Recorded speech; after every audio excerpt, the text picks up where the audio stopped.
Hey there, Trevor here. And in this video, I'm going to show you how to change your profile picture on Discord.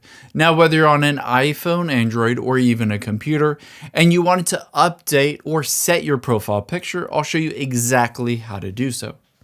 Open up the Discord app, and you can see it usually defaults to messages. However, instead of that, let's get to your profile. Tap on the profile button or profile picture at the bottom left. Let me exit out of here. You can see that is my profile picture. I'm going to tap on Edit Profile midway down. Tap on the little pencil icon to the top right of your picture. Keep in mind, it might just be a generic avatar.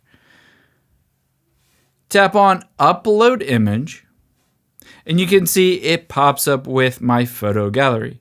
I can choose this image, for instance. I can crop it, I can rotate it, and when I'm ready, I can tap Apply at the bottom right.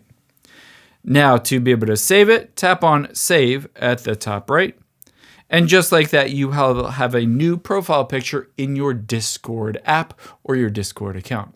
I hope this helps. If you enjoyed this video, check out the video over to my right. I think you'll really like it. Thanks, guys.